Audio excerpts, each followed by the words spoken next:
The Crying and Shouting of Lifechanyuan's Tour Guide. March 30, 2020. The COVID-19 epidemic sweeps across the earth as the daily death toll continues to rise and everyone is at a risk of being infected. It may claim 100 million lives, but this is only the beginning of human suffering with more difficult days to follow. Death by drowning, burning, dehydration, starvation, hyper and hypothermia, and physical attacks will happen in rapid succession, and in the end, few people will remain.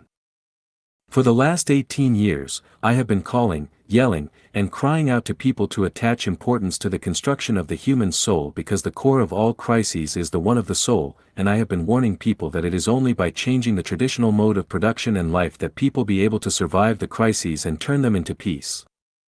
Few people have responded and still fewer people have listened to me. I wrote letters to Chinese President Xi Jinping and to the Secretary General of the United Nations, but it was like dropping pebbles into the ocean. In order to create a model that is different from the traditional production and life mode for everyone to follow, more than 100 Chanyuan celestials have begun creating a new mode of production and life for mankind since April 2009.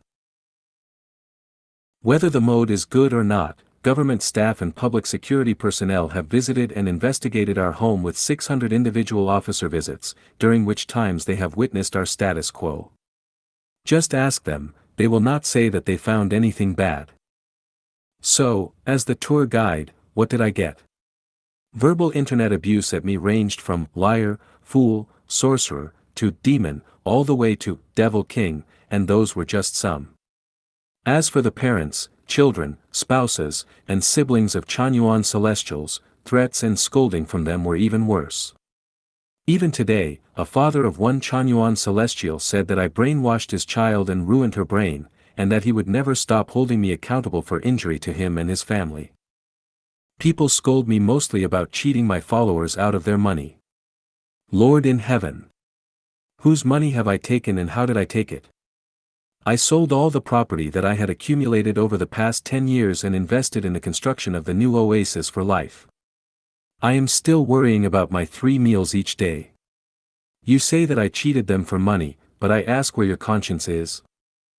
More cruel is how the government never understood us and destroyed our 3 picturesque homes that we created in Yunnan and forced us out of them. There were 150 of us. Where were we to go? What should we have done? All the money we donated had been invested in the 3 homes in Yunnan province. Do you know about our going to Nanjing and Xinjiang to rebuild our homes? Who could understand the pressure and hardships we suffered? In Nanjing, we had just begun construction, built a few houses to live in, beautified the environment, and planted some crops. Hey! The government came back to demolish everything and drove us out again. We built 3 more homes in Xinjiang. Houses were built, the environment was beautified, the crops were harvested, and we were about to live happy lives. Oops. The government came again, demolished everything, and drove us from Xinjiang again.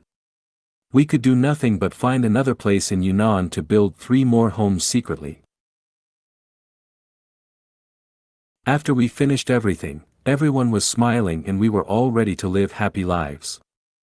Then, misfortune returned and we were driven out of our homes for the 4th time. For more than 10 years as the tour guide, the pressure that I have had to bear and the difficulties which I have had to resolve have exceeded the Red Army's 25,000-li march and Tang monks' travels to West Heaven to acquire scriptures. This morning, when the father of one Chanyuan celestial blamed all the responsibility for his child on me, I was near to having a nervous breakdown.